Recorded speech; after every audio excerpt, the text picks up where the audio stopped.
Welcome to This Week in South Carolina. I'm Gavin Jackson. This week, we saw action on the federal level and the local level when it comes to social injustice and police reforms. At the federal level, U.S. Senator Tim Scott introduced the Justice Act to deal with police reform. And here in South Carolina, we've seen institutions and cities dealing with their troubling past and monuments dedicated to those who defended slavery. This as COVID-19 cases continue to rise. Now more from This Week. In light of the killing of George Floyd, Congress is moving forward with police reform legislation, including fast-tracking a bill introduced by Senator Tim Scott that would use federal funding to incentivize police departments who don't use chokeholds and report use of force or no-knock warrants. The bill also provides access to grants for body cams and training, requires police departments to update and share officers' disciplinary files, and also empowers the Department of Justice to provide grants for de-escalation training, among other things.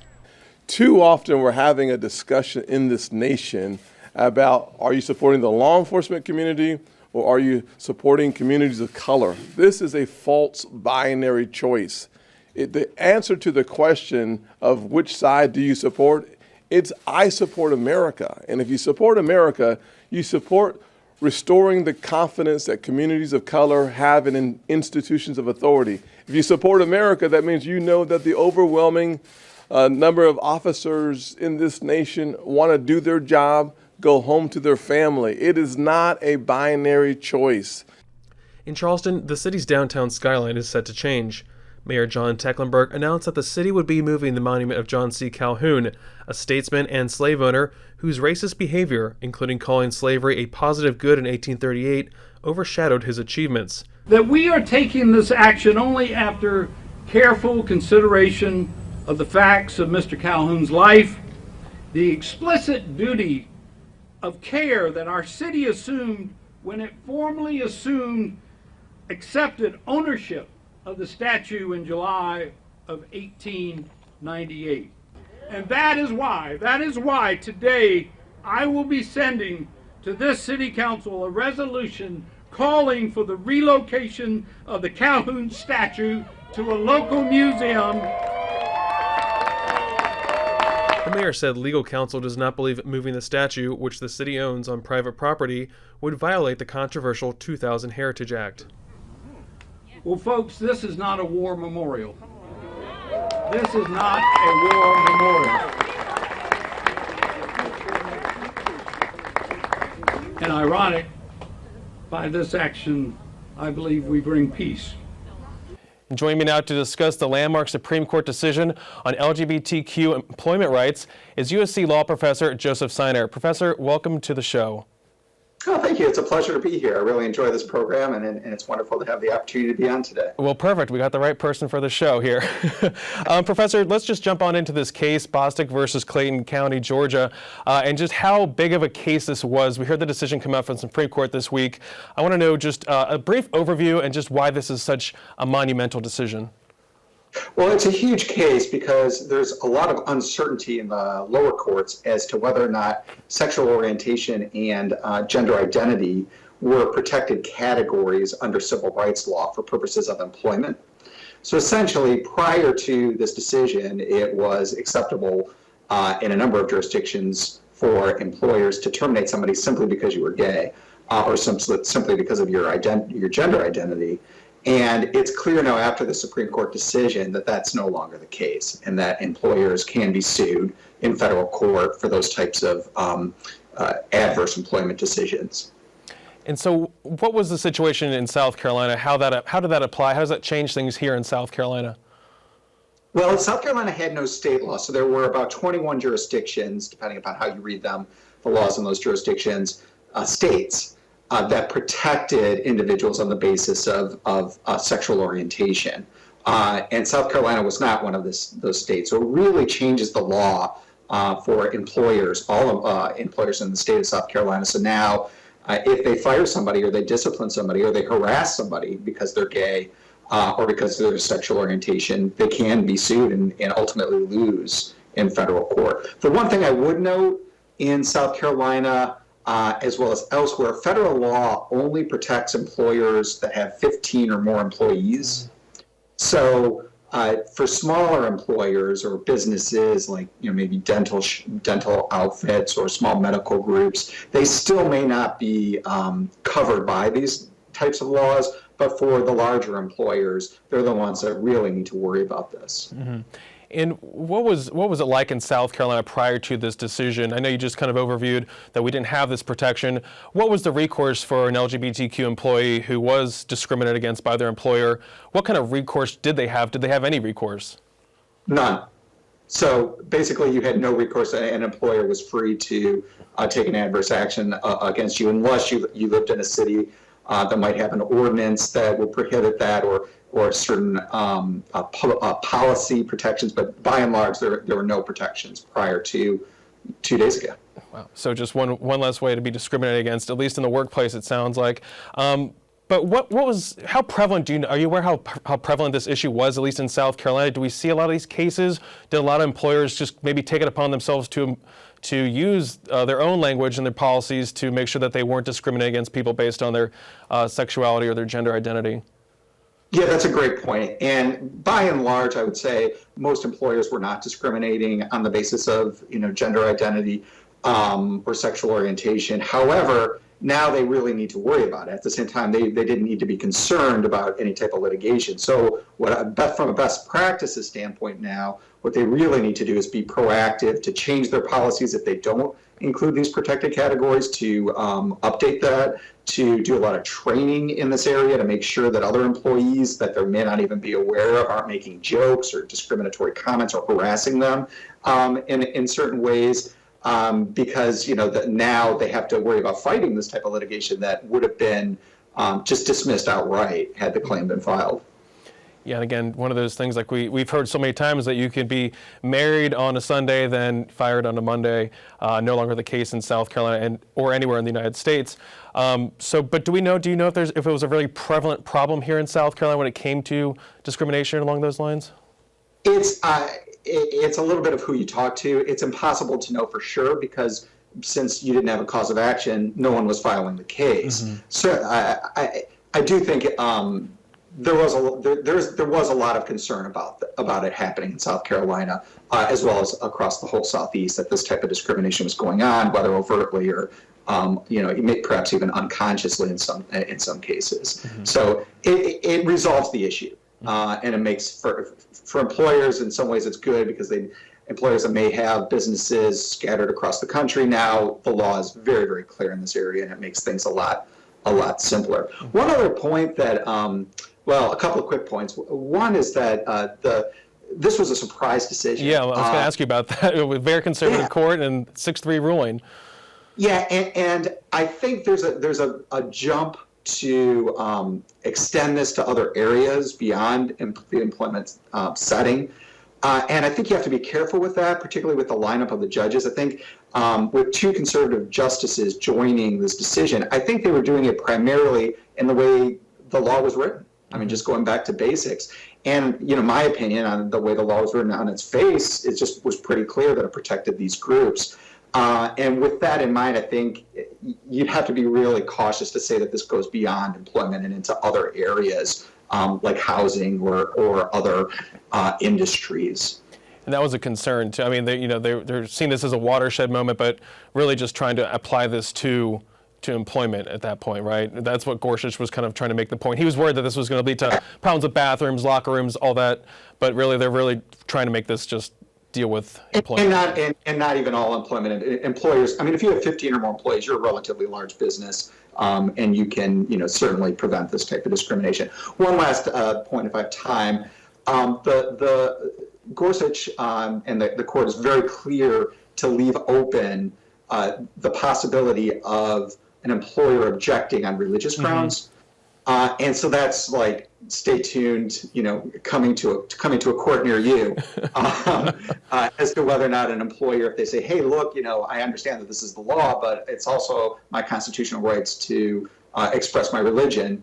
And if I believe that this violates my religious precepts to employ somebody who I object to their sexual orientation, I don't know. That doesn't mean that's going to change the law, but it may, and that's going to be, I think, ultimately taken up by the Supreme Court. Mm-hmm.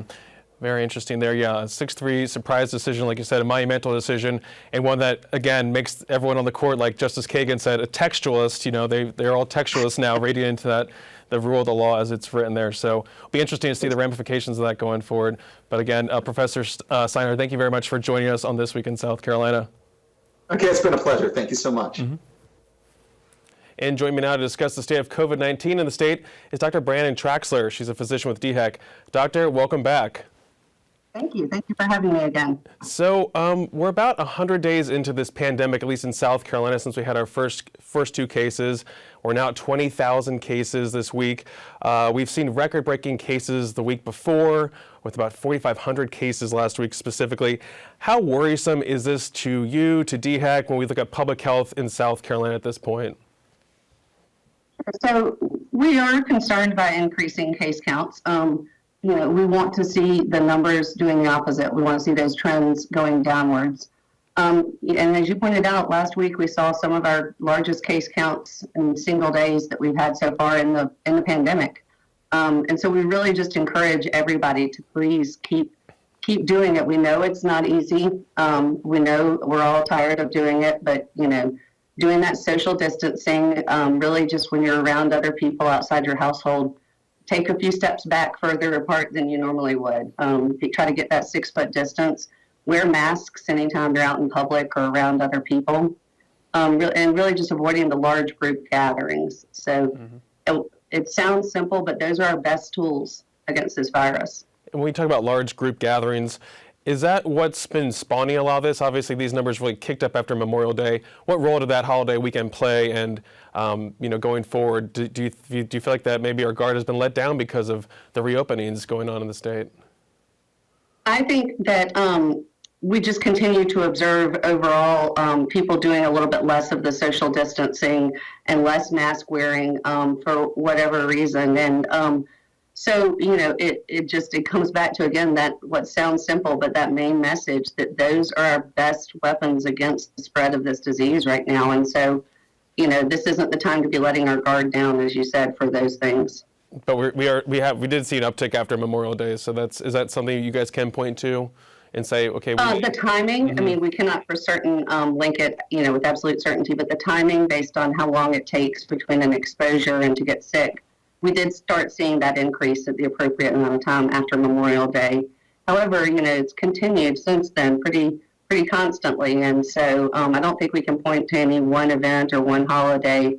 I think it is more just that overall, everyday life, not doing as much social distancing and mask wearing. And why do you think people aren't doing that? I mean, is it just because maybe they were tired of it? Because again, when we look about March and April, we were all pretty worried about the case. We didn't really know too much, worried about the disease. We didn't know too much about it. And now do you think there's just this complacency, or people are tired of it, or they think they can master it even though we're still having difficulties understanding it from the medical perspective? I think that every person has their own reasons and their own, beliefs and experiences with the disease and this virus. And but for whatever reason, be it just that people are tired of doing it, or they haven't experienced it much in their personal life, maybe, and so it's a little bit more of a concept than a reality. For whatever reason, people just aren't doing it as much, and so that's why we really are calling for everyone to double down and do that physical distancing and wear a mask. Mm-hmm. And we first had our plateau, I guess it was late April, early May. That's when we were expecting our first plateau. And we kind of maintained for a time there. And now we've since gone up. We've had pretty high case numbers, daily case numbers and weekly. Is this going to be our new plateau, do you feel like? Or do you feel like last week was more of a spike, more of an outlier, and that will maybe settle down a little bit? How do you view these increased counts? Is that our new normal in terms of if this is our new plateau? I think it's still really too early to say. It's hard to know. Certainly we want to see the cases going down, so we don't want to see them staying this high.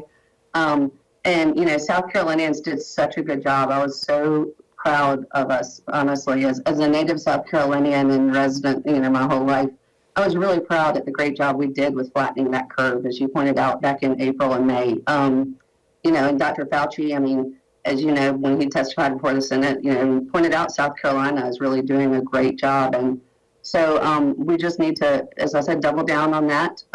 Really do the things each of us every day. Comes down to that, doing the physical distancing and the mask wearing, and then hopefully we can see what these recent increases going back down. Mm-hmm. Just kind of switching gears a little bit to hospitalizations. We've seen record number of hospitalizations now. Do those typically fall? How soon after did we see that spike last week? So are we going to start seeing more and more of this coming down when it comes to hospitalizations? Are we going to see, we're at 607 hospitalizations as of Wednesday. Do we expect that to go up? And if so, how much can we handle at this point?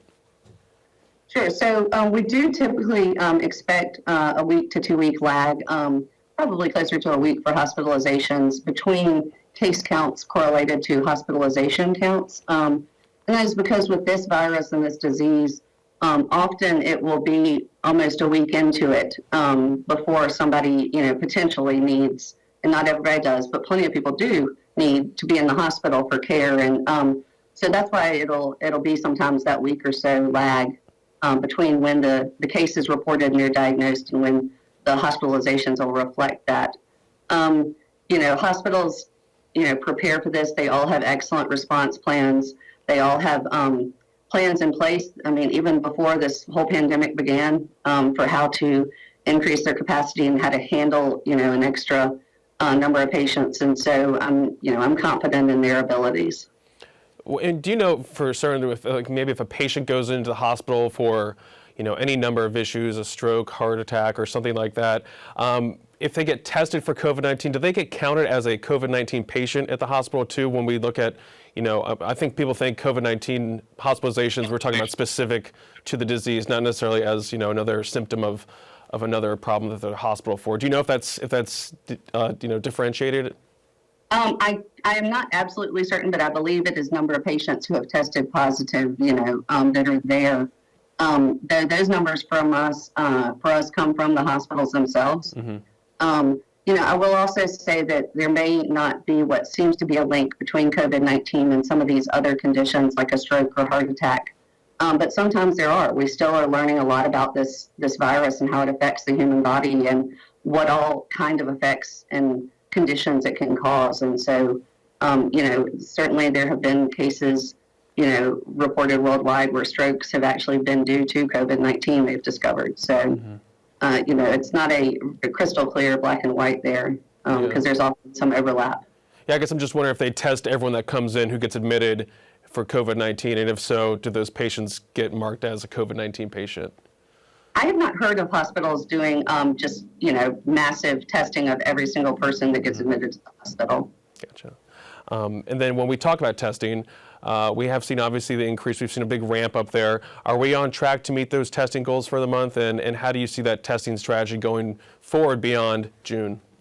Sure. So as you know, we had set that 2% testing goal to test 2% of South Carolina's population, which is roughly 110,000 people for May and June. And we hit it for May, we exceeded it. And so we have actually in June increased our goal to going from 110,000 people to 140,000 people. Mm-hmm. And we're on target to accomplish that in June. And I expect that going forward in coming months, we would continue to see increases in our goals as we are meeting them and achieving them. And we're working very closely with a lot of our partners in doing this testing.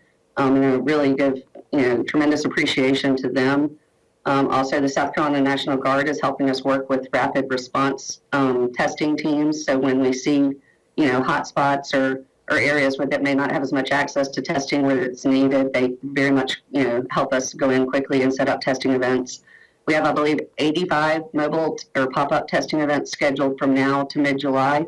And I think about 175 static or permanent testing locations all across the state. So we're doing a lot of targeted testing too, in areas with increased cases. So again, when you look at those testing numbers, everyone says, oh, the case numbers are going up because we've been testing more, but we've also seen that percent positive rate really going up. Is that concerning when we see it in the teens, hovering the mid-teens? And what does that mean to people? Where do you guys want to see that level? Obviously low as possible, but what's a worrisome level for y'all? Sure. So what we want to see is that trend going down, is that graph that we have on our website, especially for the last 2 weeks. we want to see that kind of dotted line that's the trend line going downwards. So it's aiming down instead of up. I think the World Health Organization says that, you want to aim for under 10%. So we like to see it certainly down in single digits, and then the lower, the better. But again, overall, looking especially at that trend, is it going down? Is it going up? And what that's telling us is if it's real low, it means that we are doing enough testing out there to be capturing. We can feel much more confident that we're capturing the vast majority of people who are positive, who are infected. And so then we can do the isolation and guidance for them and the contact tracing and asking contacts to quarantine. And that's how we control the spread of this disease. So we certainly want to see it going down. We look at that, though, in conjunction with things like the hospitalization rates and so forth in terms of what the disease activity overall is doing.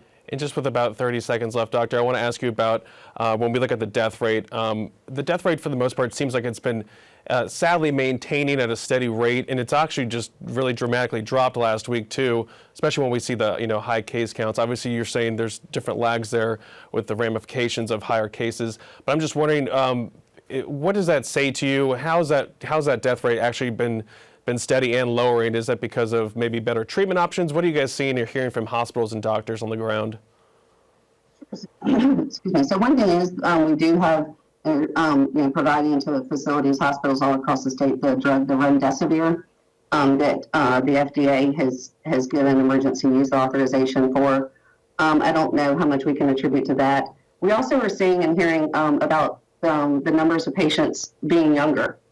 It's trending more towards a younger subset, teenagers and young adults, and so that might be contributing, to the lower mortality, the lower death count. But again, there's going to be a couple or 3 week lag in deaths behind case counts. So, I think that for example, last week's case numbers, we won't know that death rate for another couple of weeks probably. So worrisome figure to look forward to there. And just before we leave, you were saying trending younger. We did see, I think 60% of cases are from people under the age of 50. So unfortunately, the death rate, majority of the deaths are people over 60. So a sad trend there too. But again, like you said, we'll be looking for those numbers, unfortunately, as they continue to rise. Thank you very much, Dr. Traxler. We appreciate catching up with you.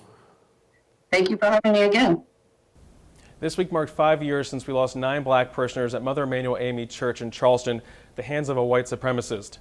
The following video montage looks back at the days that followed that tragic incident. For South Carolina ETV, I'm Gavin Jackson.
Sinner, do you love my